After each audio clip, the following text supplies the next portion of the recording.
नाथ पतिता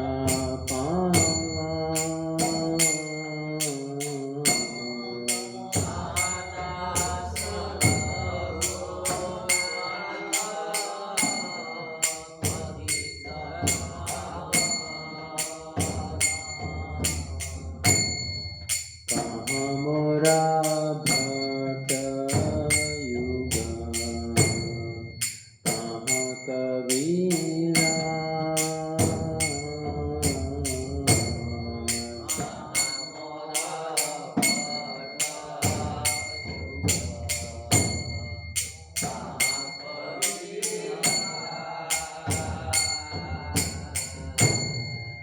एक काले कोठा गेला गौरा नटराज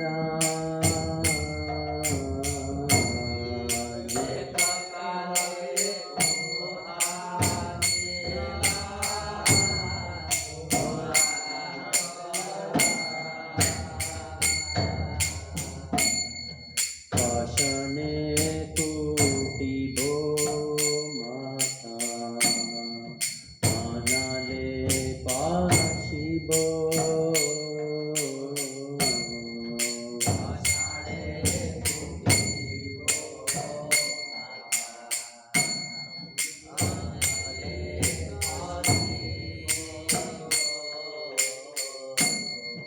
गौरांगा गुणेरा निधे कोठा गेले पाबो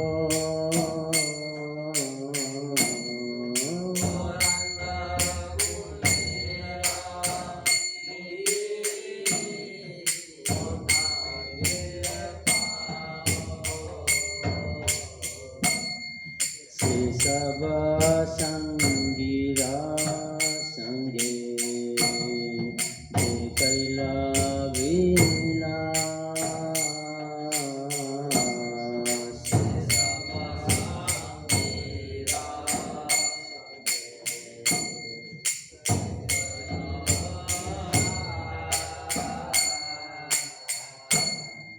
से संग न पाया कांदे नरोत्तम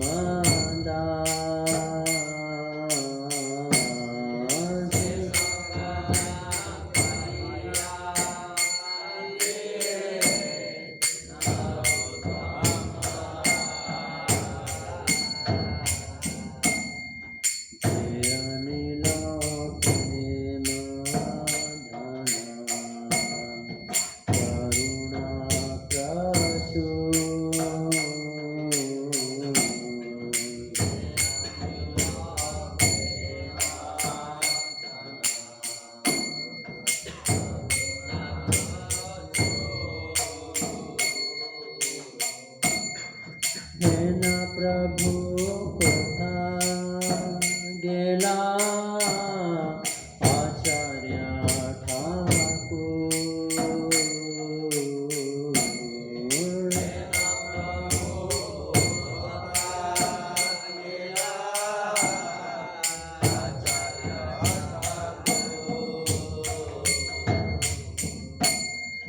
हरे Krishna Krishna, Krishna Krishna, Hare Hare, Hare Rama, Hare Rama, Rama Rama, Hare Hare.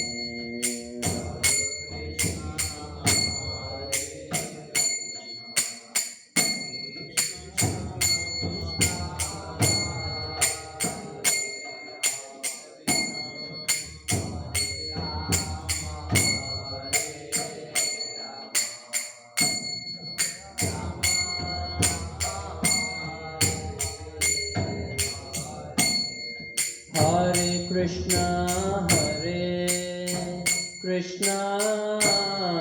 Krishna Krishna, Hare Hare, Hare Rama, Rama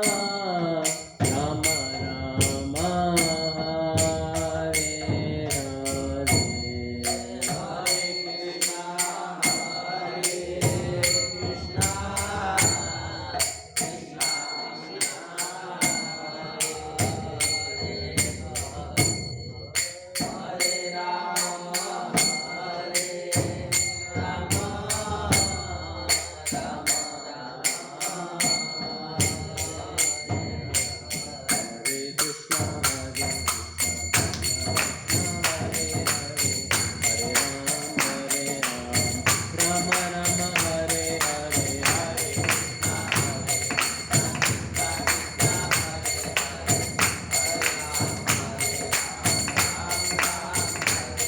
Hare Krishna Hare Krishna Hare Hare Rama Rama Hare Hare Hare Krishna Krishna Krishna Hare Hare Hare Rama Rama Rama Hare Hare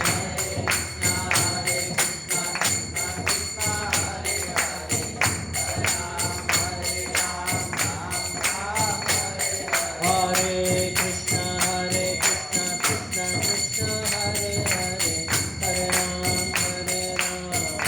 Rama Rama Hare Hare Hare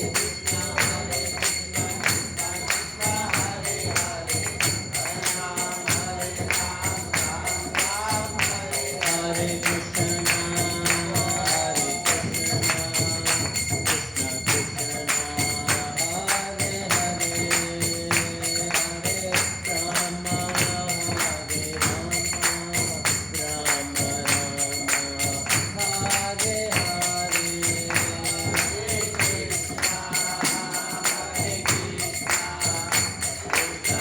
Hare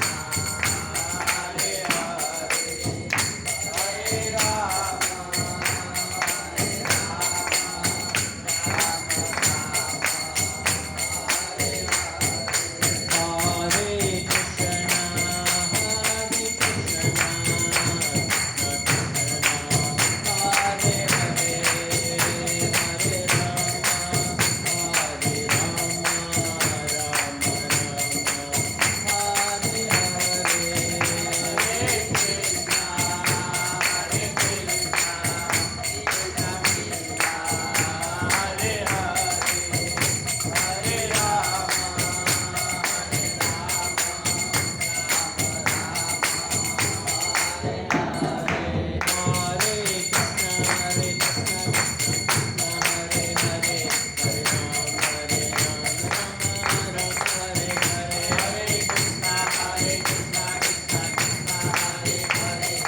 Hare Hare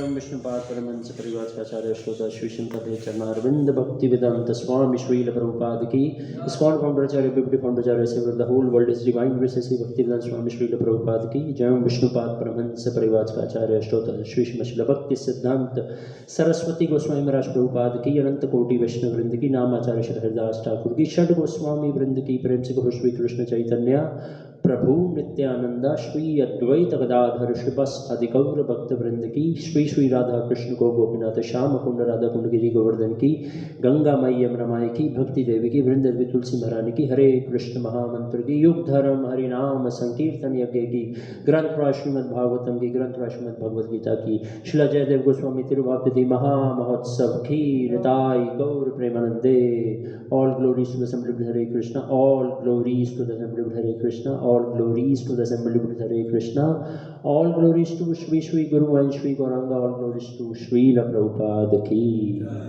ओम अज्ञानतिमिरन्धस्य ज्ञानञ्जनशलाकया चक्षुरुन्मिलितं येन तस्मै श्रीगुरुवे नमः। श्रीचैतन्यमनोभीष्टं स्थापितं येन भूतले स्वयं रूप कदा मह्यं ददाति स्वपदान्तिकं। वन्देऽहं श्रीगुरु श्रीयुतापदकमलं श्रीगुरुं वैष्णवांश्च श्रीरूपं साग्रजातं सहगणरघुनाथान्वितं तं सजीवं साद्वैतं सावधूतं परिजनसहितं कृष्णचैतन्यदेवं श्रीराधा कृष्णपादान् सहगणललिता श्रीविशाखान्वितांश्च। हे कृष्ण करुणा सिन्धु दीनबन्धु जगत्पते गोपेश गोपिकान्त राधा कान्त नमस्तुते। तत्त्वकाञ्चन गौराङ्गी राधे वृन्दावनेश्वरी वृषभानुसुते देवी प्रणमामि हरिप्रिये। वाञ्छाकल्पतरुभ्यश्च कृपा सिन्धुभ्येव च पतितानां पावनेभ्यो वैष्णवेभ्यो नमो नमः। श्रीकृष्ण चैतन्य प्रभु नित्यानंद श्री अद्वैत गदाधर श्रीवासादि गौरभक्तवृंद। हरे कृष्णा कृष्णा कृष्णा हरे हरे, हरे राम राम राम हरे हरे। नमो विष्णुपादाय कृष्णापृष्ठाय भूतले श्रीमते भक्तिवेदांत स्वामी इति नामिने। नमस्ते सारस्वते देवे गौरवाणी प्रचारिणे निर्विशेष शून्यवादी पाश्चात्य देशतारिणे। नमो महावदन्याय कृष्ण प्रेम प्रदायते कृष्णाय कृष्ण चैतन्य नामिने गौरतपिषे नमः।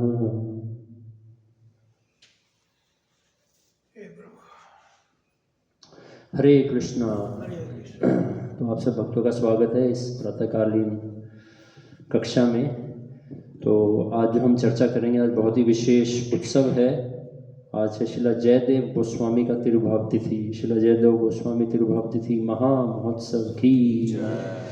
तो इसी उपलक्ष्य में हम कुछ बोलने का प्रयास करेंगे, आप सब भक्तों के आशीर्वाद की याचना करते हुए और शिला प्रभुपाद से और समस्त आचार्यों से प्रार्थना करते हुए कि हम कुछ शिला जयदेव गोस्वामी के जीवन चरित्र से हम कुछ चर्चा कर पाएँ। तो हम यहाँ पे स्क्रीन पे स्क्रीन पे आए। तो चैतन्य चरितामृत आदि लीला चैप्टर 13 वर्स नंबर इज 42। तो यहाँ से हम कुछ करेंगे चर्चा।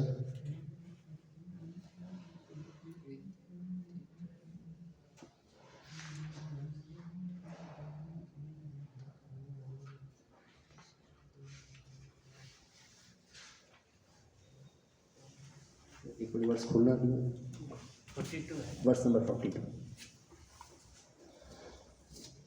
इसमें शिला प्रभुपाद जी अपने परफट में शिला जयदेव गोस्वामी जी के बारे में।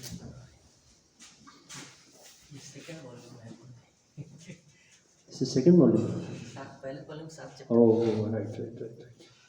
तो हम यहाँ से पढ़ेंगे। जय जय श्री चैतन्य जय नित्यानंद, जय अद्वैत चंद्र जय गौर भक्त वृंद, जय जय श्री चैतन्य जय नित्यानंद,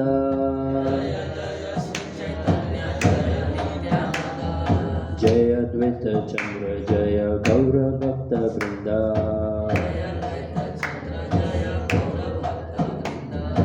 जय जय श्री चैतन्य जय नित्यानंद,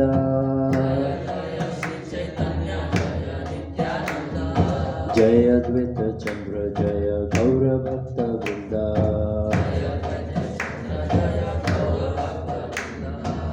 तो अध्याय संख्या 13, अध्याय का शीर्षक है श्री चैतन्य महाप्रभु आविर्भाव और प्रयाग संख्या है 42। विद्यापति जयदेव चंडीदासेर गीता,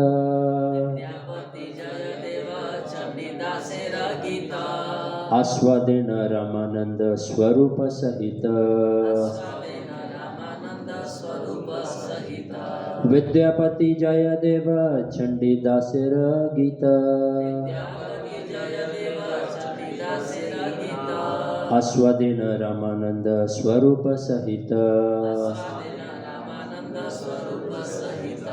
विद्यापति जयदेव चंडी दासेर गीता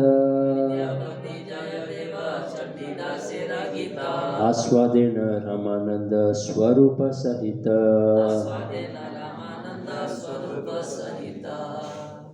कोई एक भक्त दोहराना चाहेगा?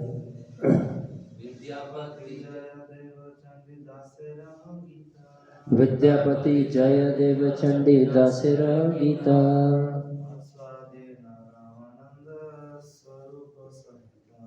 आस्वादेन रामानंद स्वरूप सहिता। धन्यवाद प्रभु जी। तो शब्दार्थ अनुवाद और तात्पर्य His Divine Grace Shri Bhaktivedanta Swami Srila Prabhupada ji के द्वारा। श्रील प्रभुपाद की। विद्यापति नामक लेखक जयदेव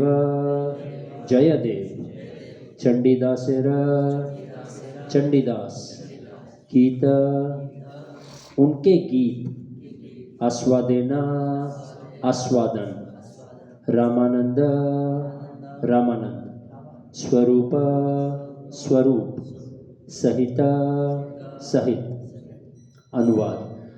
महाप्रभु विद्यापति जयदेव तथा चंडीदास की कृतियां पढ़ा करते थे और रामानंद राय तथा स्वरूप दामोदर गोस्वामी जैसे अपने अंतरंग पार्षदों के साथ उनके गीतों का रसास्वादन करते थे।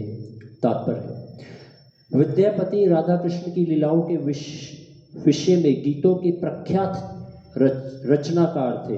वह मिथिला के निवासी थे और ब्राह्मण कुल में उत्पन्न हुए थे। ऐसा अनुमान है कि उन्होंने अपने गीतों की रचना राजा शिव सिंह तथा रानी लक्ष्मी देवी के शासनकाल में शाक संवत 14वीं शती में की होगी, अर्थात चैतन्य महाप्रभु के आविर्भाव से लगभग 100 वर्ष पूर्व। विद्यापति की 12वीं पीढ़ी के वंशज अब भी जीवित हैं।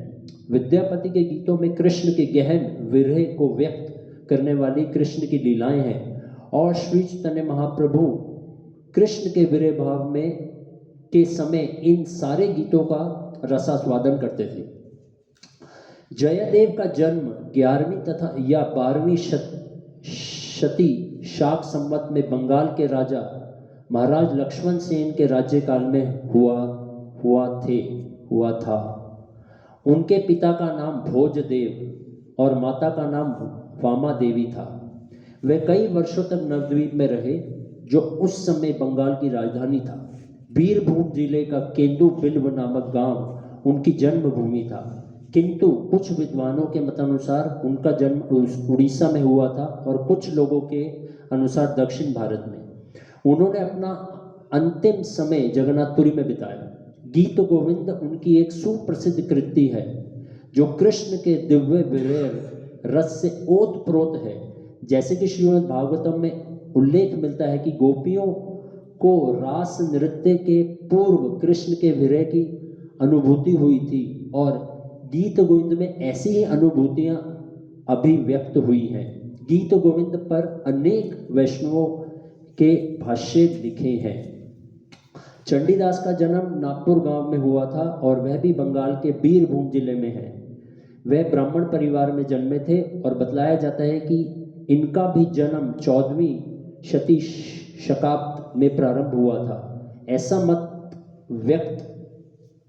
व्यक्त किया जाता है कि चंडीदास तथा विद्यापति घनिष्ठ मित्र थे, क्योंकि दोनों ने ही विरह की दिव्य अनुभूतियों का विशद वर्णन किया है। चंडीदास तथा विद्यापति द्वारा व्यक्त भावों का वास्तविक प्रदर्शन श्री चैतन्य महाप्रभु द्वारा हुआ। उन्होंने श्रीमती राधा रानी की भूमिका में उन सारी अनुभूतियों का आस्वादन किया और इस कार्य में उनके पार्षद थे श्री रामानंद राय और श्री स्वरूप दामोदर गोस्वामी। चैतन्य महाप्रभु के राधा रानी के रूप में अनुभव की जाने वाली लीलाओं में इन घनिष्ठ संगियों ने उनकी काफी सहायता की। इस संबंध में श्रील भक्ति सिद्धांत सरस्वती ठाकुर की टीका है कि विद्यापति, चंडीदास तथा जयदेव की कृतियों से चैतन्य महाप्रभु के विरह की जिन अनुभूतियों का आस्वादन किया, वह रामानंद राय तथा स्वरूप दामोदर जैसे उच्चतम परमहंसों को ही विशेष रूप में शोभा देती है, क्योंकि वे आध्यात्मिक चेतना में बहुत उन्नत थे। सामान्यतः व्यक्तियों को चैतन्य महाप्रभु के कार्यकलापों की नकल करके ऐसी कथाओं की चर्चा नहीं करनी चाहिए। सांसारिक काव्य के आलोचक तथा भगवत चेतना विहीन साहित्यिक व्यक्तियों को ऐसे उच्च दिव्य साहित्य पढ़ने की आवश्यकता नहीं है। जो लोग इंद्रिय तृप्ति के पीछे दौड़ते रहते हैं उन्हें रागानु व भक्ति का अनुकरण नहीं करना चाहिए। चंडीदास, विद्यापति तथा जयदेव के गीतों में पूर्ण पुरुषोत्तम भगवान की दिव्य कार्यकलापों का वर्णन किया गया है। इन गीतों में संसारिक समालोचक सामान्य लोगों को लंपट बनाने में ही मदद करते हैं और इससे संसार में सामाजिक अपकीर्ति तथा नास्तिकता का ही जन्म होता है। मनुष्य को राधा तथा कृष्ण की लीलाओं को एक संसारी युवक तथा युवती का प्रेमालाप समझने की भूल नहीं करना चाहिए। युवकों तथा युवतियों के संसारिक कामुक कार्य अत्यंत गर्हित होते हैं। अतएव देहात्म बुद्धि वालों तथा इंद्रिय तृप्तियों के इच्छुक को श्री राधा कृष्ण की दिव्य लीलाओं की चर्चा में नहीं पढ़ना चाहिए। तो श्रील प्रभुपाद जी का तात्पर्य पूर्ण हुआ। श्रील प्रभुपाद की। तो जैसे हम देख रहे हैं इस प्रयाग में श्रील जयदेव गोस्वामी का वर्णन आ रहा है, इसलिए हमने इस प्रयाग को लिया था। तो अभी जो हम चर्चा करेंगे श्रील जयदेव गोस्वामी के जीवन चरित्र से कुछ चर्चा करेंगे कुछ पहलुओं पे। तो यहाँ पे तात्पर्य में भी श्रील प्रभुपाद जी जो है उल्लेख कर रहे हैं जयदेव गोस्वामी के आविर्भाव का। तो श्रील जयदेव गोस्वामी जी का जो आविर्भाव होता है वो लगभग 11वें या 12वीं शताब्दी, यानी कि लगभग अब से कितना समय हो गया, लगभग 1000 वर्ष पूर्व, है ना। और श्री चैतन्य महाप्रभु के आने से कितने वर्ष पूर्व जयदेव गोस्वामी का प्रकट्य हुआ? लगभग 400-500 वर्ष के पूर्व जो है जयदेव गोस्वामी का प्रकट्य हुआ। और जयदेव गोस्वामी जी का जो प्रकट्य है बहुत विशेष प्रकट्य है। बताते हैं कि जयदेव गोस्वामी का प्रकट्य होता है केतु बिल्व ग्राम में, और उनके जो पिता का नाम था भोजदेव और उनकी माता का नाम था वामा देवी। तो ऐसा उल्लेख आता है कि जो भोजदेव और वामा देवी की कोई संतान नहीं थी, और संतान की इच्छा करते हुए जो भोजदेव होते हैं वो जगन्नाथपुरी पहुंचते हैं, क्योंकि जगन्नाथ जी के भक्त होते हैं। तो जगन्नाथपुरी पहुंचते हैं, और जगन्नाथपुरी जब पहुंचते हैं तो उस समय वहाँ पे रथ यात्रा का उत्सव चल रहा होता है। और जब रथ यात्रा का उत्सव हो रहा होता है तो जो भोजदेव होते हैं वो भगवान जगन्नाथ जी के रथ के सामने उर्धबहु करके ऐसे हाथों को ऊपर करके बहुत ही हृदय के साथ करंदन करते हुए वो भगवान जगन्नाथ जी से प्रार्थना करते हैं कि आप मुझे एक ऐसा पुत्र दीजिए जो कि माध्यम बने आपका नाम रूप गुण लीलाओं का प्रसार करने के लिए। तो मुझे ऐसा एक पुत्र आप दीजिए। तो जैसे ही वो इस प्रकार की प्रार्थना करते हैं भगवान जगन्नाथ से, तो तुरंत ही उनको ऐसी अनुभूति होती है कि जैसे कि स्वयं भगवान जगन्नाथ जो है उनके हृदय में प्रवेश कर गए। और उसी समय जो भोजदेव होते हैं वहाँ पे मूर्छित हो जाते हैं, वहीं भावाविभोर होके क्रंदन करते हुए उसी स्थान पे मूर्छित हो जाते हैं। और इस दृश्य को वहाँ पे देख रहे होते हैं बंगाल के राजा बलाल सेन, वो इस दृश्य को देख रहे होते हैं। और जब वो इस दृश्य को देखते हैं किस प्रकार से ये ब्राह्मण जगन्नाथ जी के रथ के सामने मूर्छित हो गया, वो बहुत ही अचंभित हो जाते हैं और तुरंत अपने सैनिकों को वो भेजते हैं वहाँ पे कि जाओ इसको उठाओ, इस ब्राह्मण को उठाइए। तो वहाँ जाते हैं वो, और वहाँ पे वो भगवान जगन्नाथ जी की स्तुति करते हैं। और जो ये ब्राह्मण है फिर बाह्य अवस्था में आते हैं जो भोजदेव होते हैं, और फिर उनको राजा बलाल सेन के पास लेके आते हैं। तो वो बलाल सेन जो राजा होते हैं वो पूछते हैं कि ऐसा क्या हुआ कि आप भगवान जगन्नाथ जी के सामने ऐसे मूर्छित होकर गिर गए। तो वो बताते हैं कि ऐसे ऐसे मैं पुत्र प्राप्ति की इच्छा के लिए भगवान से प्रार्थना किया और मुझे ऐसा अनुभव हुआ कि स्वयं जगन्नाथ जी जैसे मेरे हृदय में प्रकट हो गए हो, और इसलिए मैं क्या हुआ मूर्छित होकर गिर गया। तो जो बलाल सेन राजा होते हैं वो बहुत आश्चर्यचकित हो जाते हैं, कहते हैं ये तो कोई साधारण ब्राह्मण नहीं है ये ना। तो उनकी इच्छा होती है कि इनको मैं क्या करूं, इनको मैं अपने राज्य में ले जाता हूं। बंगाल के राजा होते हैं वो, तो वो उनको कहते हैं कि आप चलिए।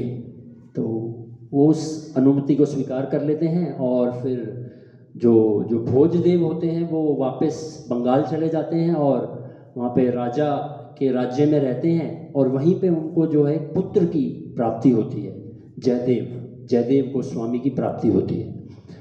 और वहीं पे जो राजा है उनसे ये निवेदन करते हैं कि आप इसी मेरे ही राज्य में रहिए और यहीं पे रह के आप अपना जो भी है कार्य कीजिए। और वहीं पे जो राजा होता है उनको पूरा एक गांव जो है भोजदेव को दे देते हैं, जिस गांव का नाम है केंदू बिल्व गांव, बीरभूम डिस्ट्रिक्ट में आता है बंगाल में। पूरे का पूरा गांव जो है उस भोजदेव को दे देते हैं और उनसे निवेदन प्रार्थना करते हैं कि आप मुझे भी आप आशीर्वाद दीजिए कि मुझे भी एक ऐसे पुत्र की प्राप्ति हो जो भगवान का महान भक्त हो। तो आप अगर ऐसी मुझे आशीर्वाद देंगे कि निश्चित रूप में मुझे भी ऐसा पुत्र प्राप्त होगा। वो तो ऐसी प्रार्थना करते हैं भोजदेव से वो। तो इस प्रकार फिर जयदेव गोस्वामी का प्राकट्य होता है और जयदेव गोस्वामी बचपन से ही विरक्त वैष्णव, बचपन से ही बहुत विरक्त थे और बहुत ही प्रगाढ़ पंडित थे। बचपन में ही गीता भागवत का पाठ किया करते थे और बहुत हमेशा ही वो जो है भगवान के भजन में जो है उनका मन हमेशा भगवान के भजन में लीन रहता था। तो क्रमशः धीरे धीरे जो जयदेव गोस्वामी है वो बड़े होने लगते हैं और बताते हैं कि लगभग 11 और 12 वर्ष की आयु के उपरांत जो उनके माता पिता भोजदेव और वामा देवी जो है उनका वो इस धराधाम से अप्रकट हो जाते हैं। और जब वो अप्रकट होते हैं तो जयदेव गोस्वामी बिल्कुल विरक्त होके वो भगवान के भजन का पूर्ण रूप से आश्रय लेते हैं। और वहीं पे केंदू बिल्व ग्राम के पास में ही एक नदी है, अजय नदी वहाँ बहती है। और अजय नदी का वर्णन अगर आप और भी स्थानों पे आता है, जैसे कि आप देखेंगे अगर बंगाल में अगर जहाँ पे महाप्रभु ने कटवा में जब संन्यास लेते हैं तो कटवा में भी यही नदी है, अजय नदी, उस स्थान से थोड़ी सी दूरी पे अजय नदी है। तो अजय नदी पे बैठ के ही वहाँ पे उसी स्थान पे बताते हैं कि जयदेव गोस्वामी ने इस गीत गोविंद की रचना को प्रारंभ किया था वहीं पे अजय नदी के तट पे ही। तो होता क्या है कि जब इस प्रकार से उनके माता पिता का देहांत हो जाता है तो वहीं पे उसी गांव का एक ब्राह्मण होता है, निरंजन ब्राह्मण। उसको पता चल जाता है कि भोजदेव और इनकी माता वामा देवी का देहांत हो गया है और उनको पता होता है कि बहुत धनाढ़े ब्राह्मण है, कोई साधारण ब्राह्मण नहीं है, क्योंकि राजा ने पूरा इनको गांव ही दे दिया था। तो एक प्रकार से वो पूरे गांव के जमींदार होते हैं वो। तो उनको पता होता है, उस ब्राह्मण को पता होता है कि ये इनके पास बहुत ही धन है और बहुत ही ऐश्वर्यशाली है ये ब्राह्मण ये। तो वो वहाँ पे क्या करते हैं कि ऐसे ही एक वो मतलब एक स्टोरी बनाते हैं कि जयदेव गोस्वामी को बोलते हैं कि आपके पिता ने मुझसे बहुत धन लिया था कर्जे के रूप में और जो कि उन्होंने चुकाया नहीं है, तो अभी मैं वो धन लेने के लिए आया हूँ। तो आपके पास जो धन है आप मुझे दीजिए, जो उन्होंने लिया है वो मुझे आप वापस कीजिए। तो जयदेव गोस्वामी तो वैसे ही विरक्त होते हैं, वो कहते हैं जाओ आप मेरे घर जाइए, उसमें आपको जो मिलता है आप सब ले लीजिए। वो कहते हैं ये क्या कैसा व्यक्ति है। तो वो तो बड़े अंदर से बड़े प्रसन्न हो जाते हैं। वो कहते हैं अरे वाह, मैं तो थोड़ा सा ही लेने आया था, इन्होंने तो मुझे सब कुछ दे दिया। तो वो क्या करते हैं, वो उनके घर में चले जाते हैं और घर में जाके जो उनको मिलता है वो सब लूटने लगते हैं। इतने में ही क्या होता है कि उस निरंजन ब्राह्मण की जो पुत्री होती है वो आती है चिल्लाते हुए, बचाओ बचाओ बचाओ। तो वो जो निरंजन ब्राह्मण होते हैं वो बड़ा आश्चर्यचकित होता है, क्या हुआ। वो कहते हैं कि हमारे घर में आग लग गई है, तो उस आग को बुझाइए, आप घर में आग लग गई है। तो वो निरंजन ब्राह्मण बड़े ही चकित हो जाता है कि ये क्या हो गया।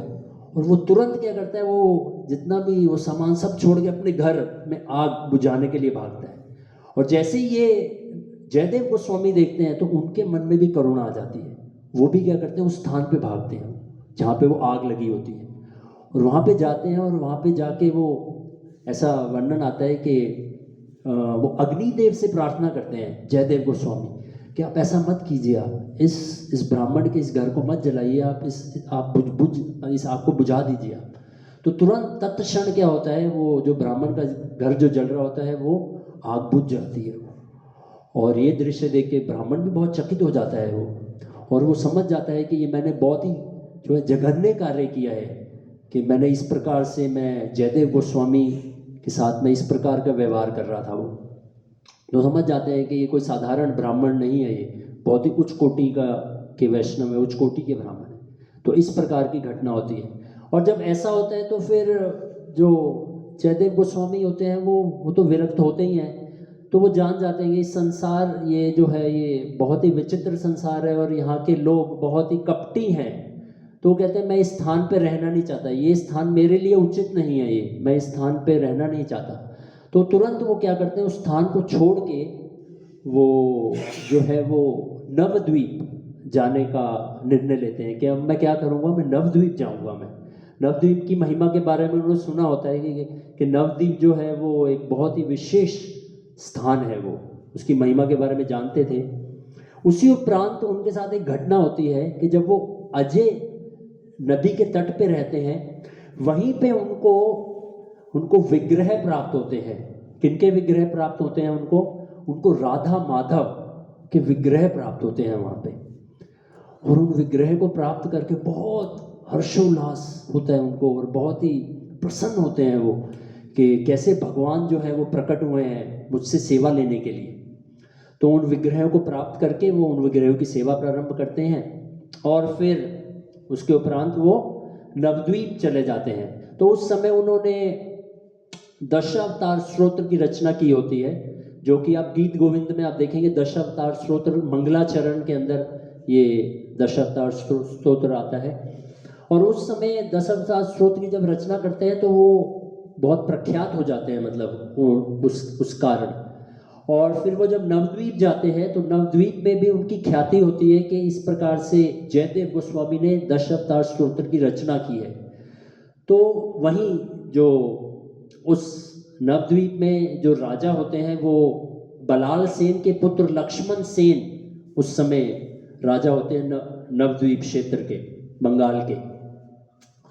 तो उनकी सभा में भी एक उनके जो एक संगी होते हैं जिनका नाम होता है गोवर्धन आचार्य।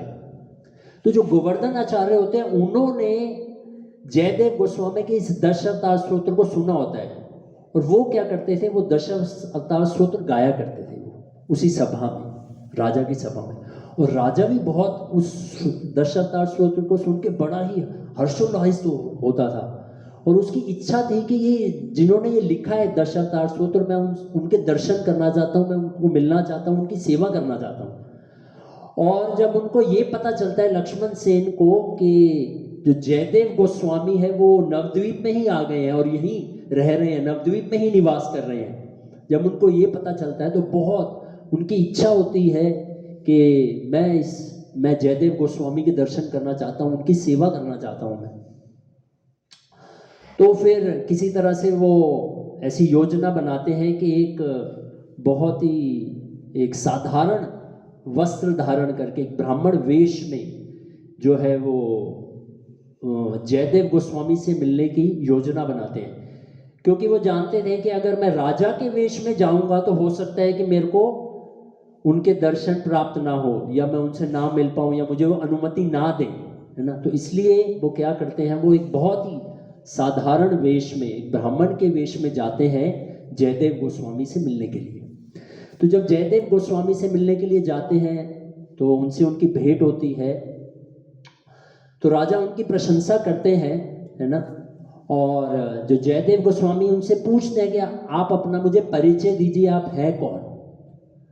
तो जब ऐसा पूछते हैं तो अब राजा तो झूठ नहीं बोल सकते कि मैं कौन हूं, तो वो अपनी वास्तविक जो पहचान है वो उनको बता देते हैं कि मैं ब्राह्मण वेश में आया हूं, लेकिन मैं वास्तविक रूप में मैं लक्ष्मण सेन हूं, है ना, बलाल सेन का पुत्र लक्ष्मण सेन, मैं राजा हूं।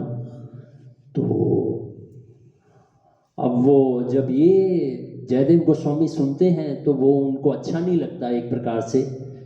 तो वो कहते हैं कि मैं जो है जो संसारी जो लोग होते हैं मैं उनसे नहीं मिलता, मैं संसारी लोगों से नहीं मिलता, तो लेकिन जो लक्ष्मण सेन होते हैं और उनको ऐसा लगता है कि अब जो ये जयदेव गोस्वामी है वो इस स्थान को छोड़ के चले जाएंगे अब वो, तो ऐसा उनको प्रतीत होता है। तो लक्ष्मण सेन उनको निवेदन करते हैं कि मैं आपसे कभी दोबारा नहीं मिलने आऊँगा, लेकिन मैं आपसे प्रार्थना करता हूँ कि आप ये जो स्थान है इसको छोड़ के मत जाइए। तो अगर आप चाहेंगे तो मैं आपके लिए इससे भी उचित, इससे भी अच्छा स्थान मैं आपको दे दूंगा, लेकिन आप मेरे राज्य को छोड़ के आप मत जाइए, आप मेरे इस राज्य की शोभा है। तो ऐसा जब निवेदन करते हैं लक्ष्मण सेन, तो वो उनकी इस निवेदन को स्वीकार कर लेते हैं और फिर लक्ष्मण सेन उनको एक बहुत ही रमणीय स्थान उनको देते हैं, जिस स्थान का नाम होता है चंपाहाटी, है ना। आप सब भक्तों ने चंपाहाटी गए होंगे, है ना। जब हम नवद्वीप परिक्रमा में जाते हैं तो बहुत रमणीय स्थान, बहुत सुंदर स्थान, है ना। बताते हैं कि जब भगवान स्वयं कृष्ण लीला कर रहे थे इस धराधाम पे, तो उस समय बताते हैं कि ललिता सखी इस स्थान पे आती थी चंपक फूलों को लेने के लिए ना। चंपाहाटी बोलते हैं। तो हट मतलब वो ऐसा स्थान था जहाँ पे फूलों को मतलब बेचा जाता था, या फूलों के बागान थे वहाँ पे, मुख्यतः चंपक फूल जो होता है वहाँ पे। तो बहुत रमणीय स्थान था, मतलब वो स्थान है आई थिंक ऋतु द्वीप के अंदर आता है जब हम जाते हैं। तो वो स्थान देते हैं जयदेव गोस्वामी को रहने के लिए, और जयदेव गोस्वामी उस स्थान को देख के एकदम हर्षोल्लासित हो जाते हैं उस स्थान को देख के, और वहीं पे फिर वो रहते हैं और अपने जो डीटीज होते हैं राधा माधव, है ना, उनकी सेवा करते हैं उस स्थान पे चंपाहाटी में। आप देखेंगे राधा माधव डीटीज बहुत विशेष हैं, है ना, हम सब के लिए भी। जैसे आप देखेंगे प्रभुपाद जी ने भी राधा माधव डीटीज दिए, कहाँ पे? मायापुर में, है ना, जैसे हेडक्वार्टर ऑफ इस्कॉन। और हमारे ही संप्रदाय के बहुत विशेष आचार्य हुए, उनके पास भी राधा माधव के डीटीज हैं। श्रीला भक्ति विनोद ठाकुर जी के जो प्रमुख डीटीज हैं वो है राधा माधव, है ना। और जो हम रोज जैसे भजन गाते हैं ना, जय राधा माधव कुंज बिहारी, है ना, गोपी जन वल्लभ गिरिवरधारी, तो बताते हैं कि भक्ति विनोद ठाकुर जी ने भी ये इस जो भजन की रचना राधा माधव डीटीज के मतलब समक्ष इस भजन की रचना की थी उन्होंने। तो इसलिए राधा माधव बहुत विशेष है हम सब के लिए। अभी आप देखेंगे तो ये जो राधा माधव डीटीज है कहाँ पे है? तो जयदेव गोस्वामी के डीटीज हैं जो ये जयपुर में। अगर आप जयपुर गए होंगे तो कनक वृंदावन करके एक स्थान आता है ना, थोड़ा आउट एरिया में जब हम एंटर करते हैं जयपुर के लिए, कनक वृंदावन ना, तो वहाँ पे जब हम जाते हैं तो वहाँ पे जो मेन डीटीज हैं वहाँ पे वो राधा माधव काफ़ी बड़े डीटीज हैं, है ना। और उसी का रेप्लिका अगर आप देखेंगे, मतलब जो डीटीज हैं वो वृंदावन में भी हैं, है ना। अगर आप राधा दामोदर टेम्पल में जाएंगे, है ना, तो वहाँ पे जो मुख्य 4 डीटीज हैं, है ना, राधा दामोदर डीटीज शिला जयदेव गोस्वामी, शिला जीव गोस्वामी जी के, और वृंदावन चंद्र डीटी शिला कृष्णदास कविराज गोस्वामी, और राधा छैल चिकन है भूगर्भ गोस्वामी जी के, और राधा माधव जयदेव गोस्वामी के डीटीज, है ना, और गिरिराज स्वयं वहाँ पे हैं गिरिराज शिला के रूप में। तो ये राधा माधव की डीटीज। तो वहाँ पे चंपाहाटी में एक बहुत विशेष घटना होती है। बहुत सारी लीलाएं हैं जयदेव गोस्वामी जी के उसमें, तो समय कम है तो मैं थोड़ा जल्दी करूँगा।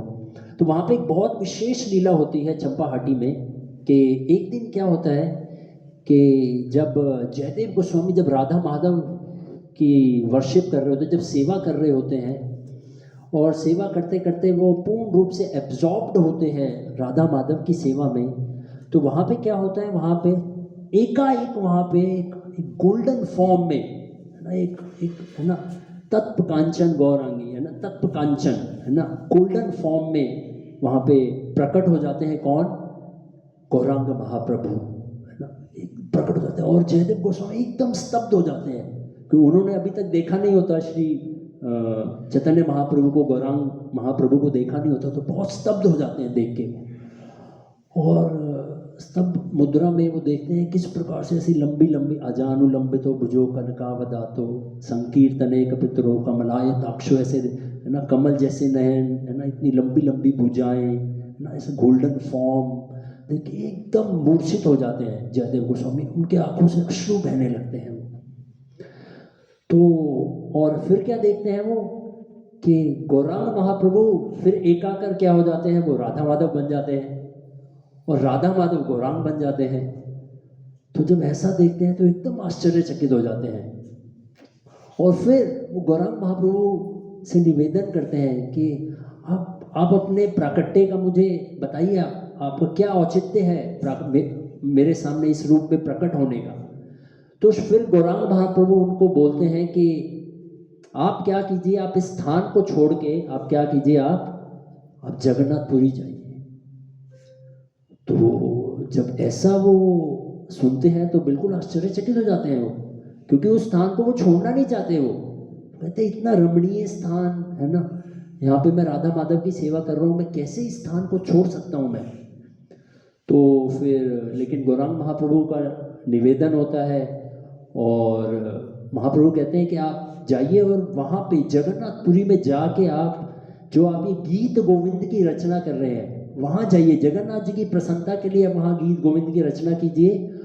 और फिर श्री चैतन्य महाप्रभु गौरांग महाप्रभु उनको बताते हैं कि भविष्य में मैं स्वयं प्रकट होऊंगा और आपके इस गीत गोविंद का मैं आस्वादन करूंगा। मैं ऐसा श्योरिटी देते हैं जयदेव गोस्वामी को कि जो आप गीत गोविंद जब आप रचना करेंगे भगवान जगन्नाथ जी के लिए, मैं खुद जब स्वयं इस धराधाम पे लीला करूंगा तो मैं इस गीत गोविंद का रसास्वादन करूंगा। और हम देखते भी हैं किस प्रकार श्री चैतन्य महाप्रभु है ना इस गीत गोविंद को बहुत इसको रेलिश किया करते थे, बहुत रसास्वादन करते थे इसका।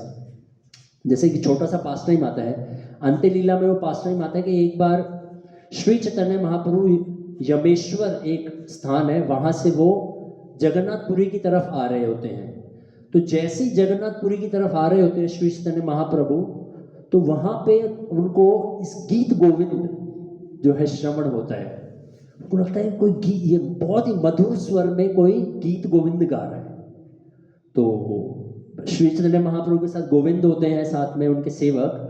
और जब जैसे ही श्री चैतन्य महाप्रभु इस गीत गोविंद को सुनते हैं तुरंत वो भागने लगते हैं, वो भावाविभोर होके बिल्कुल बाह्य चेतना खो देते हैं श्री चैतन्य महाप्रभु और भागने लगते हैं। कहाँ भाग रहे होते हैं वो उस स्थान पे भाग रहे होते हैं जहाँ पे गीत गोविंद गा रहे होते हैं, जो गा रहा होता है। और वो गा रहा होता है एक महिला, एक स्त्री इस गीत गोविंद को गा रही होती है। अब श्री चैतन्य महाप्रभु से पूर्ण रूप से बाह्य अवस्था को खो चुके होते हैं, तो भाग रहे होते हैं उस स्त्री की तरफ। तो जैसे गोविंद को पता लगता है कि श्री चैतन्य महाप्रभु इस तरह से भाग रहे हैं, बाह्य अवस्था खो चुके हैं, तो गोविंद भी उनके पीछे भागते हैं। वो भागते भागते जैसे वो उस महिला के निकट आते हैं, उस स्त्री के निकट आते हैं, वो जो गोविंद होते हैं वो जोर से चिल्लाते हैं महाप्रभु स्त्री स्त्री स्त्री। तो जैसे ही वो इस शब्द को सुनते हैं स्त्री, तुरंत श्री चैतन्य महाप्रभु बाह्य अवस्था में आ जाते हैं, वो अपने आप को रोक लेते हैं वो लोग। और फिर मतलब वो गोविंद का बहुत धन्यवाद करते हैं। वो कहते हैं आज आपने मुझे मरने से बचा लिया, अगर आज मैं ऐसा कर देता तो मैं अपने प्राण खो देता। मतलब इस प्रकार का वर्णन कृष्णदास कविराज गोस्वामी करते हैं वो लोग। तो मतलब इसका अर्थ यह है कि श्री चैतन्य महाप्रभु इस गीत गोविंद को बहुत रिलिश किया करते थे, बहुत। एक्चुअली जो गीत गोविंद है ये बहुत ही एसोटोरिक जो है प्रेजेंटेशन है जयदेव गोस्वामी की। और जयदेव गोस्वामी कोई साधारण पुरुष नहीं इस भौतिक जगत के, वो तो भगवान के नित्य सिद्ध पार्षद हैं। और जो ये जयदेव गोस्वामी जब इस गीत गोविंद है ना जब जगन्नाथपुरी में आ जाते हैं और इस गीत गोविंद की जब रचना करते हैं तो एक बहुत विशेष घटना होती है जयदेव गोस्वामी के साथ। जयदेव गोस्वामी जब इस गीत की रचना कर रहे होते हैं, उससे पहले जयदेव गोस्वामी का विवाह हो चुका होता है, वो भी अपने आप में एक विशेष घटना है बहुत ही। तो उस घटना में मैं नहीं जाना चाहूँगा, मैं कुछ गीत गोविंद की जो घटना है एक दो प्रसंग वो लेके फिर हम इसको समाप्त करेंगे, समय कम है। तो उस समय क्या होता है जब जयदेव गोस्वामी इस गीत की रचना कर रहे होते हैं जगन्नाथपुरी में। ये जो घटना है जगन्नाथपुरी की है।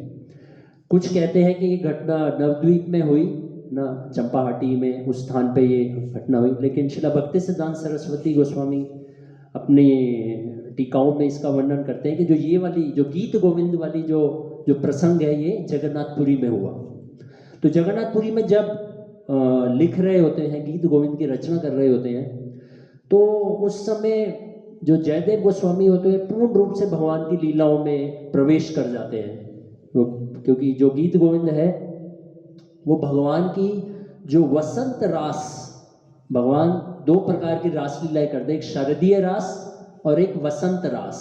शरदीय रास जो हम श्रीमद् भागवतम में जिसका उल्लेख आता है ना, जो पंचम अध्याय श्रीमद् भागवतम के, वो शरदीय रास का वर्णन है ना, जो कि कार्तिक पूर्णिमा के समय जब आता है। लेकिन ये जो है, जो जयदेव गोस्वामी ने जो गीत गोविंद की रचना की और उसमें जो पास टाइम्स हैं जो भगवान की, वो है वसंत रास, जो कि भगवान गोवर्धन की तटहली पे जो करते हैं, जो रास करते हैं वहाँ पे, वहाँ का उल्लेख करते हैं और बहुत ही एसोटेरिक पास टाइम्स हैं। इसलिए इसको प्रभुपाद जी परपट में भी लिख रहे हैं, ये एक साधारण जो इस भौतिक जगत के जो कामी पुरुष हैं उनको इसको नहीं पढ़ना चाहिए, उसके लिए नहीं है ये किन के लिए है? ये जो परम हंस वैष्णव है वो ही इसको रिलीज कर सकते हैं।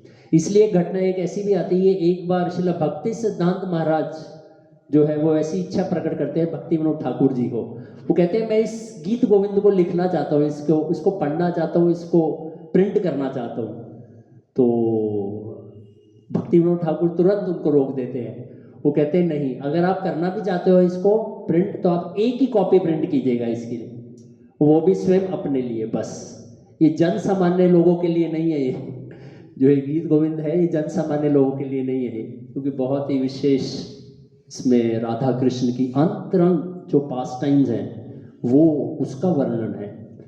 तो जब वो ये गीत गोविंद लिखते हैं तो वहाँ पे जब एक ऐसा दृश्य वो देखते हैं जब भगवान की लीला का, वो क्या देखते हैं जयदेव गोस्वामी कि एक बार क्या होता है कि भगवान कृष्ण श्रीमती राधा रानी को एक स्थान पर बुलाते हैं, मतलब मीटिंग फिक्स होती है एक स्थान पे राधा और कृष्ण की, और श्रीमती राधा रानी जो है उस स्थान पर पहुंच जाती हैं, और लेकिन कृष्ण जो है वो विलंब कर देते हैं उस स्थान पे आने के लिए। और जब विलंब होता है तो श्रीमती राधा रानी को पता चलता है कि जो कृष्ण है वो किसी और स्थान पे चले गए, गोपियों के साथ कहीं और स्थान पे विलास कर रहे हैं। तो जब ये श्रीमती राधा रानी को पता चलता है तो राधा रानी क्या करती हैं, वो मान कर लेती हैं। और जब राधा रानी मान कर लेती हैं और कृष्ण को पता चलता है कि श्रीमती राधा रानी ने मान कर लिया है, तो जो कृष्ण होते हैं वो कहते हैं ये तो बहुत बड़ी समस्या हो गई, क्योंकि श्रीमती राधा रानी के मान को ठीक करना है तो बहुत बड़ा जो है एक प्रोजेक्ट होता है कृष्ण के लिए। तो लेकिन कृष्ण उस स्थान पे आते हैं और उस स्थान पे आके देखते हैं और श्रीमती राधा रानी पूर्ण रूप से मान किए हुए हैं। और अब श्रीमती राधा रानी को मनाने के लिए जो भगवान है वो इस प्रकार की योजना बनाते हैं कि अब मैं क्या करूँगा, श्रीमती राधा रानी के चरण कमलों को अपने सिर पे धारण करूँगा मैं। तो इस प्रकार का जो है लीला का आस्वादन कर रहे होते हैं जयदेव गोस्वामी। तो जैसे ही जयदेव गोस्वामी ये देखते हैं कि जो पूर्ण पुरुषोत्तम कृष्ण गोलोक विहारी त्रिभुवन नाथ एक स्त्री के चरणों को अपने सिर पे धारण करेंगे, तो ये जो है वो नहीं, मतलब इस चीज को वो नहीं डाइजेस्ट नहीं कर पाते, मतलब वो इस चीज को नहीं समझ पाते कि ये कैसे हो सकता है। तो वो लिख रहे होते हैं स्मरण गरल खंडनम, ये इस प्रयाग को लिख रहे होते हैं, स्मरण गरल खंडनम मम शीरसीर मंडनम। जब इतना ही मम शीरसीर मंडनम जब लिखते हैं तो फिर आगे लिख नहीं पाते। वो कहते ये कैसे मम शीरसीर मंडनम, कि कैसे भगवान एक लंपट पुरुष की तरह कैसे एक स्त्री के चरणों को अपने सिर पे धारण कर सकते हैं? कहते ये संभव नहीं है। तुरंत वो अपनी जो गीत गोविंद की रचना है वो रोक देते हैं, वो ना तुरंत बंद कर देते हैं। और बंद करके वो क्या करते हैं, जैसे बाहर आते हैं और पद्मावती उनकी पत्नी होती है, उनको बोलते हैं पद्मावती मैं समुद्र स्नान करने के लिए जा रहा हूं मैं। तो कहते ठीक है, तो उनका नित्य कार्य होता है, रोज स्नान करने के लिए जाते ही हैं, जयदेव गोस्वामी जाते ही थे। तो वो कहते ठीक है जैसे आपकी इच्छा प्रभु। तो वो चले जाते हैं समुद्र स्नान करने के लिए। इतने में एकाएक क्या होता है, कुछ ही क्षणों में तुरंत जयदेव गोस्वामी वापस आ जाते हैं। तो जो पद्मावती होती है वो थोड़ा अचंभित हो जाती है, वो इतनी जल्दी स्नान करके कैसे आ गए प्रभु, ये तो वो बोलती है आ जाते हैं, आते हैं और तुरंत जिस स्थान पे वो अपनी रचना कर रहे होते हैं उस स्थान पे जाते हैं जयदेव गोस्वामी, और जाके इस पंक्ति को, है ना, इस पंक्ति को पूर्ण कर देते हैं। तो वो पंक्ति को पूर्ण करने के बाद फिर जयदेव गोस्वामी वहां से अप्रकट हो जाते हैं एक प्रकार से। तो ये हो जाता है। तो इतने में क्या होता है, फिर कुछ क्षण में जयदेव गोस्वामी वापस आते हैं, जो ओरिजिनल मतलब जयदेव गोस्वामी जो गए होते हैं वो वापस आते हैं। अब जब वापस आते हैं तो वापस आते हुए पद्मावती उनको, जब पद्मावती से उनकी दोबारा भेंट होती है तो क्या होता है, पद्मावती जो होती है वो मतलब जैसे होता है ना, पत्नी पति को खाना खिला के खाना खाती है, पहले ऐसे ट्रेडिशन कल्चर हुआ होता था। तो वो ऐसा ही होता है, वो रोज का ही ऐसे होता है कि वो जयदेव गोस्वामी जब आते हैं वो रचना करते हैं, उसके बाद जो पद्मावती होती है उनको भोजन परोसती है, भगवान का प्रसाद देती है और फिर स्वयं खाती है। तो ये सब हो चुका होता है। लेकिन अब क्या होता है, वहां से ओरिजिनल जयदेव गोस्वामी मतलब वो आते हैं और वो क्या देखते हैं कि पद्मावती ने भोजन स्वीकार किया, उनके हाथ में अन्न लगा हुआ है, वो भोजन खा रही है ऐसा। तो ऐसा देखते हैं वो, तो जयदेव गोस्वामी बहुत एकदम अचंभित हो जाते हैं। वो कहते हैं पद्मावती ये क्या, आज आपने मुझसे पहले ही भोजन स्वीकार कर लिया, ये कैसे हो गए, ये तो मतलब ये तो मैं कभी कल्पना ही नहीं कर सकता है। और वैदिक टाइम्स में तो ऐसी कल्पना होती ही नहीं थी, अभी का तो चलो सिस्टम कुछ अलग ही है, कि पहले ऐसा होता ही नहीं था कि पत्नी बिना पति को, है ना, परोसे हुए उनको दिए हुए वो स्वीकार कर ले। तो कहती है पद्मावती, कहती है अरे प्रभु आप अभी तो आए थे, अभी तो मैंने आपको परोसा, अभी तो दिया, उसके बाद मैंने पाया। तो वो कहती मैं आया था, मैं तो समुद्र स्नान करने गया था। कहते नहीं प्रभु आप अभी आए, आप उस स्थान पे भी गए जहां पे आप रचना कर रहे थे, फिर वहां पे आपने कुछ लिखा, फिर उसके बाद आप आए, फिर मैंने आपको भगवान का प्रसाद परोसा। कहते मैं आया था। वो फिर जो जयदेव गोस्वामी उस स्थान पे जाते हैं जहां पे वो रचना कर रहे होते हैं, तो जैसे ही उस स्थान पे जाते हैं वो क्या देखते हैं कि वो जो पंक्ति नहीं लिखना चाह रहे थे, वो स्मरण गरल खंडनम मम शीर सीर मंडलम देही पाद पल्लवम उदारम, देही पाद पल्लवम उदारम, ये रचना वो जब देखते हैं कि देही पाद पल्लवम उदारम, तो जैसे ही वो उसको पढ़ते हैं वो पूर्ण रूप से आश्चर्यचकित हो जाते हैं जयदेव को कि ऐसा कैसे, ये कौन, ये किसने लिखा ये।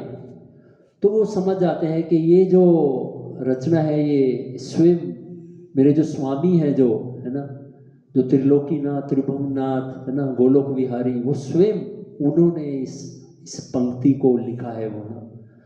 तो देख के उनके नेत्रों से अश्रु प्रवाह होने लगते हैं, वो रोने लगते हैं वो ना। और पद्मावती बोलते पद्मावती आपने आज स्वयं जो गोलोक विहारी, आपने स्वयं उनके दर्शन किए, आपने, आप कितने सौभाग्यशाली हैं, आपने उनको ये भोजन परोसा, स्वयं कृष्ण ने आपके हाथों से जो है ये अन्न स्वीकार किया, ये भोग स्वीकार किया, कितनी सौभाग्यशाली हैं। और वो उसी प्लेट से, जो जिस प्लेट से पद्मावती खाती है, उसी प्लेट से जयदेव गोस्वामी खाने लगते हैं वो। तो इस प्रकार से जो है वो भगवान उनके साथ इस प्रकार से आदान प्रदान करते हैं श्रीला जयदेव गोस्वामी के साथ। तो क्योंकि ये जो रचनाएं जो आचार्य करते हैं ये कोई साधारण रचनाएं नहीं है, ये जो भी आचार्य करते हैं, आप देखिए जयदेव गोस्वामी ने 1000 वर्ष पूर्व, है ना, ये गीत गोविंद की रचना की, और हम आज उसकी चर्चा कर रहे हैं। देखिए, अगर ये साधारण होता तो हम आज यहाँ बैठ के उसकी चर्चा कर रहे होते।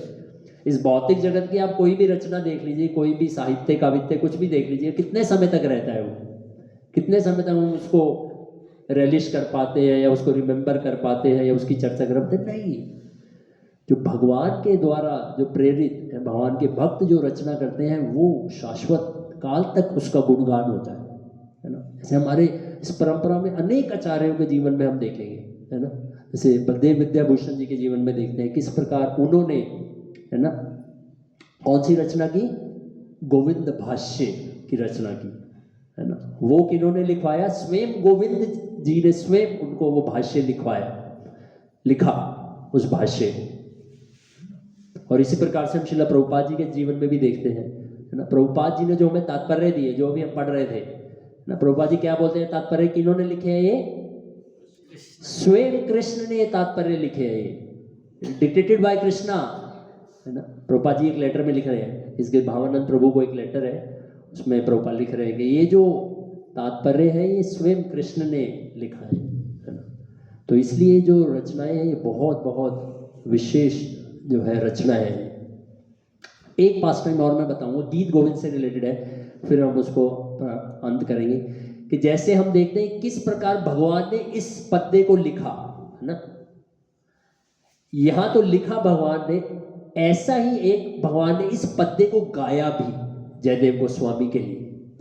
जब श्री जयदेव गोस्वामी इस गीत गोविंद की रचना कर लेते हैं, ये रचना पूर्ण हो जाती है, और जब ये रचना पूर्ण हो जाती है तो जयदेव गोस्वामी जी की बहुत इच्छा होती है कि मैं इस पूरी रचना को भगवान को ऑफर करूं, लॉर्ड जगन्नाथ को ऑफर करूं, एक चादर के रूप में, एक शॉल के रूप में, है ना।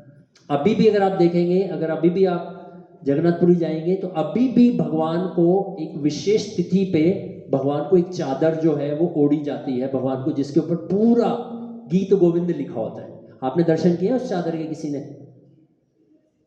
दर्शन किए? नहीं किए? ओ, बहुत सुंदर चादर है एक्चुअली, हमने दर्शन किए, मैंने, हमें अवसर प्राप्त होता है प्रतिवर्ष नवद्वीप परिक्रमा में जाने का। तो नवद्वीप परिक्रमा में जाएंगे तो हिज होलीनेस भक्ति पुरुषोत्तम स्वामी महाराज चंपाहाटी में आते हैं महाराज। तो महाराज विशेष विशेष चीजें लेके आते हैं जगन्नाथ जी की। कभी महाराज टूथपेस्ट लेके आएंगे जगन्नाथ जी का, जो जगन्नाथ जी टूथपेस्ट करते हैं, है ना। तो एक बार महाराज लेके आए थे इस गीत गोविंद की चादर, महाराज ने स्वयं ओढ़ी हुई थी। तो महाराज सबको वो चादर दिखा रहे, स्पर्श करवा रहे, तो वो दे देते हैं। वहाँ के जो पांडे होते हैं ना, आप थोड़ी उनको दान दक्षिणा दीजिए, तो वो दे देते हैं ना। तो वो महाराज लेके आए थे, उसको पूरा गीत गोविंद लिखा हुआ था वो। तो ऐसी जयदेव गोस्वामी की इच्छा होती है कि मैं भगवान को, मैं ऐसा है, भगवान मेरे इस गीत को स्वीकार करें, मैं उनको ऐसी चादर पहनाऊं। तो जयदेव गोस्वामी उस समय केंदुली ग्राम में रह रहे होते हैं, उड़ीसा का एक ग्राम केंदुली ग्राम, वहां पे रह रहे होते हैं। तो वहां पे उनकी इच्छा होती है, तो वहां पे एक दर्जी होता है। तो उस दर्जी को वो बोलते हैं कि मैं एक चादर के ऊपर अपने इस गीत गोविंद को लिखना चाहता हूं, तो आप क्या कीजिए, मैं गीत गोविंद बोलूंगा और आप क्या कीजिएगा, आप उस चादर के ऊपर गीत गोविंद को लिखिएगा। तो दर्जी कहता है ठीक है। तो जयदेव गोस्वामी उस गीत गोविंद को बोलना प्रारंभ करते हैं, और गीत गोविंद को बोलते बोलते वो एक जो उसके रचना के ऊपर आते हैं, तो वहां पे क्या लीला होती है, वहां पे बोलते हैं कंसारी अपि सूदनम वसन बद्ध शिंखलम राधा मादे हृदयम तब व्रजे सुंदरम। इस प्रकार की रचना करनी होती है, लिखनी होती है। तो वहां पे क्या लीला हो रही होती है कि वो लीला होती है किस प्रकार भगवान जो है गोपियों के बीच से एकदम से अप्रकट हो जाते हैं, और गोपियां जो है वो बहुत विरह अनुभव करती हैं, बहुत अश्रु करंदर कर रही होती हैं। तो इस प्रकार की लीला हो रही होती है। तो जैसी जब ये लीला उनको स्फुरित हो रही होती है जयदेव गोस्वामी को, तो जयदेव गोस्वामी मूर्छित हो जाते हैं। अब मूर्छित हो जाते हैं तो अब वो पूर्ण कैसे हो, अब वो मूर्छित हो गए, वो पूर्ण मूर्छित हो जाते हैं। वो जो दर्जी होता है वो समझ नहीं पाता भाई क्या करूं, अब क्या हुआ, उनको भी नहीं पता चलता क्या हुआ। भाई अच्छा भला व्यक्ति लिखा रहा है और गिर जाए तो दर्जी भी परेशान हो जाता है। तो इतने में क्या होता है, वहां पे इतने में ही वहाँ पे एक ब्राह्मण प्रकट हो जाता है। वहाँ पे ब्राह्मण प्रकट हो जाता है, और ब्राह्मण प्रकट होता है तो वो उस दर्जी को बोलता है, कहता है मैं आपको बोल रहा हूँ आप लिखिए। कहते आप कौन हो? कहते मैं हूँ कृष्णदेव। अरे कृष्णदेव? कह रहे हाँ। कह रहे ये है जयदेव मेरा छोटा भाई, और मैं हूँ कृष्णदेव इसका बड़ा भाई। अरे बड़ा भाई? कह रहे हाँ। कह रहे मैं आपको बोलता हूँ आप लिखो। कह रहे नहीं नहीं मैं नहीं लिखूंगा, क्योंकि मुझे जयदेव ने बोला था कि ये जो गीत गोविंद है या तो मैं जानता हूँ या मेरी पत्नी पद्मावती, बस ये दो लोग इस गीत गोविंद को जानते हैं और कोई नहीं जानते, या स्वयं जगन्नाथ। तो कहते हैं तो फिर आप कैसे मैं लिख लूं इस गीत गोविंद को, कि आप कैसे जानते हो? कहते नहीं नहीं मैं जानता हूं, मैं इसका बड़ा भाई हूं कृष्णदेव, ये मेरा छोटा भाई है मुझे पता है। तो कहते अच्छा। कहते ठीक है। तो फिर वो गीत गोविंद वो बोलते हैं, कृष्णदेव बीना बजाते हैं, और वो जो दर्जी है वो उस गीत गोविंद को लिखता है। तो जैसे ही वो लिखता है और कृष्णदेव बोल रहे होते हैं, तो तुरंत ही क्या होता है, जो जयदेव गोस्वामी उस गीत गोविंद को सुनते हैं, तुरंत क्या होता है जयदेव गोस्वामी बाह्य अवस्था में आ जाते हैं। और जैसे बाह्य अवस्था में आते हैं तो जो कृष्णदेव होते हैं वहां से अप्रकट हो जाते हैं, वहां से अप्रकट हो जाते हैं, और वो जो दर्जी होता है वो एकदम अचंभित हो जाता है वो। और तो जयदेव देखते हैं कि ये रचना किसने की? तो कहते हैं एक व्यक्ति आया था, ब्राह्मण था, वो बोल रहा था मैं आपका भाई हूँ, मैं कृष्णदेव हूँ, और ये जयदेव है, ये मेरा छोटा भाई, मैं इसका बड़ा भाई।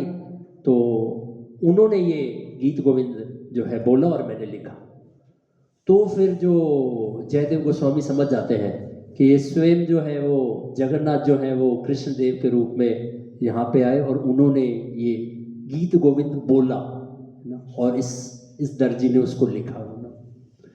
तो इस प्रकार से जो है वो घटना होती है, और फिर इस ये पूर्ण होता है, मतलब उस चादर पूर्ण होती है, और फिर जो है वो जगन्नाथ जी को भेंट करते हैं और राजा को दिखाते हैं, और फिर राजा के द्वारा वो जगन्नाथ जी को वो चादर भेंट की जाती है।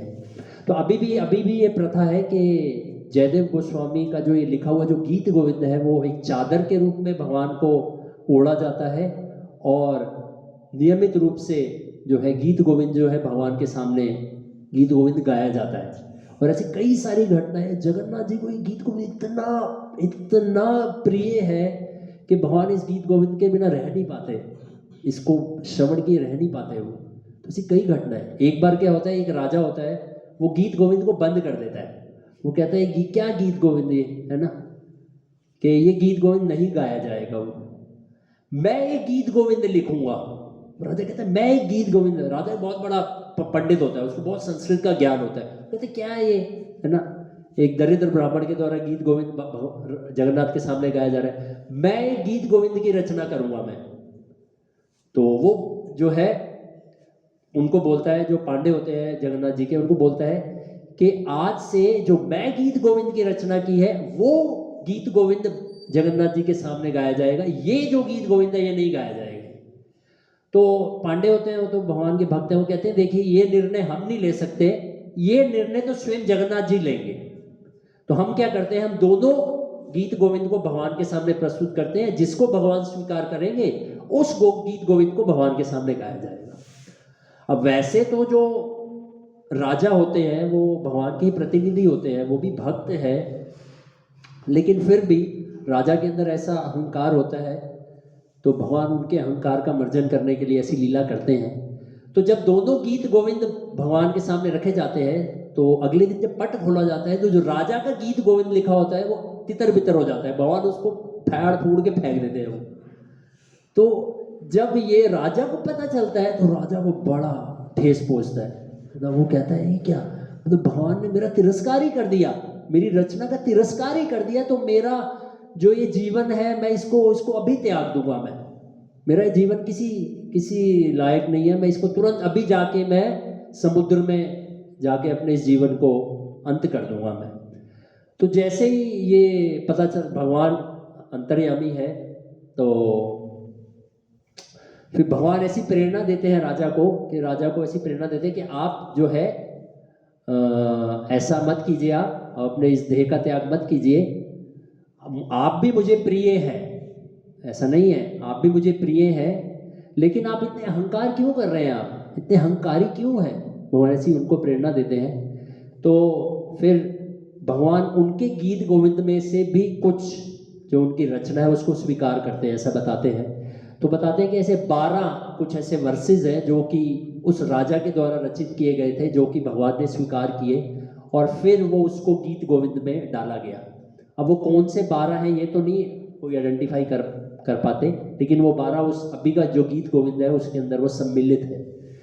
तो इस प्रकार से फिर जो है गीत गोविंद वहाँ पे गाया जाता था।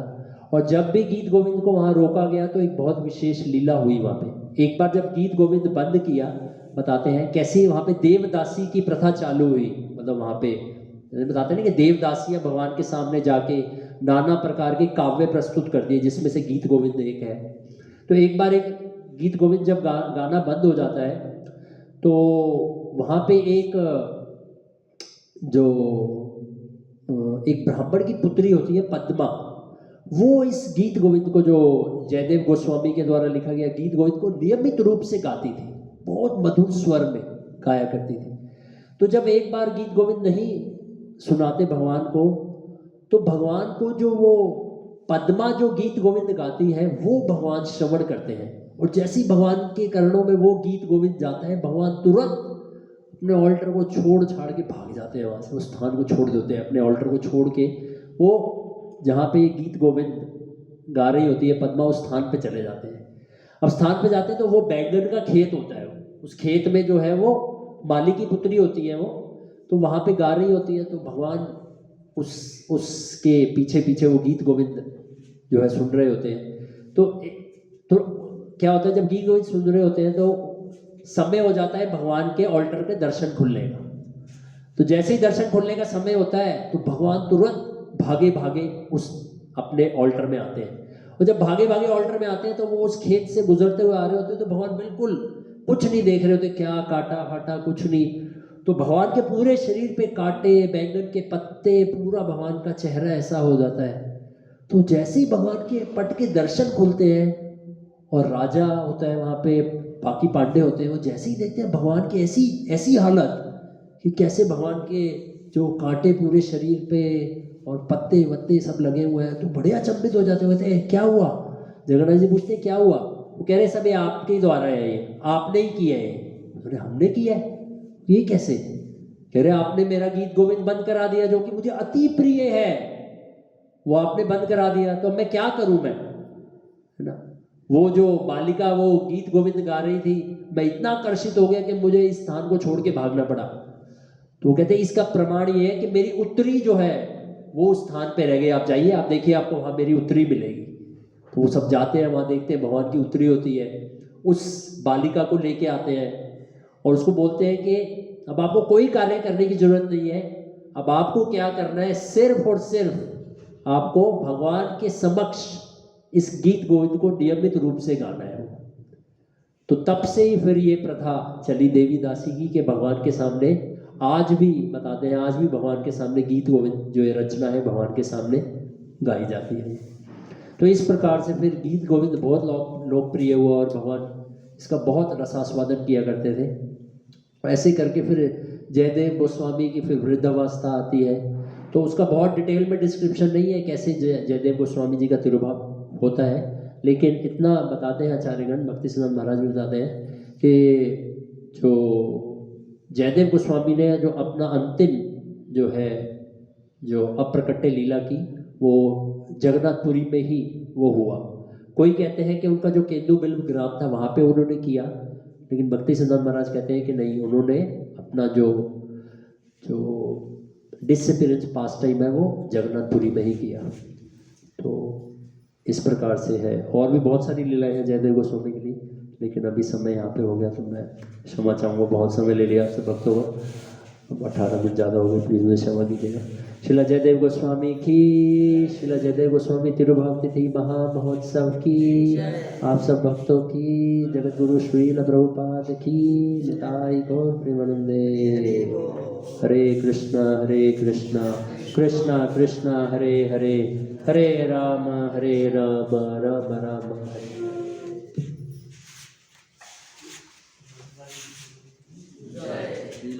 प्रभुपाद की।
हरे कृष्ण।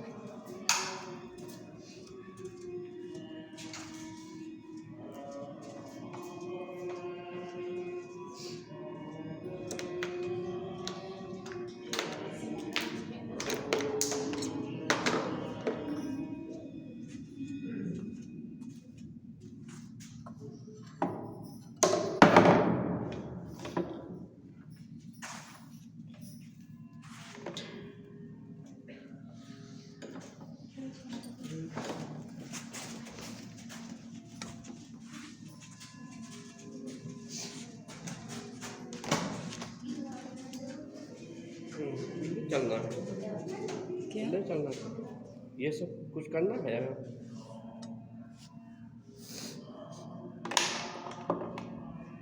नहीं, आप क्या कर रहे हो? तो बताएं, इसको हटाना। नहीं, मैं हटा दूंगी, साइड हो जाओ। अच्छा। वो परिक्रमा करेंगे ना उधर।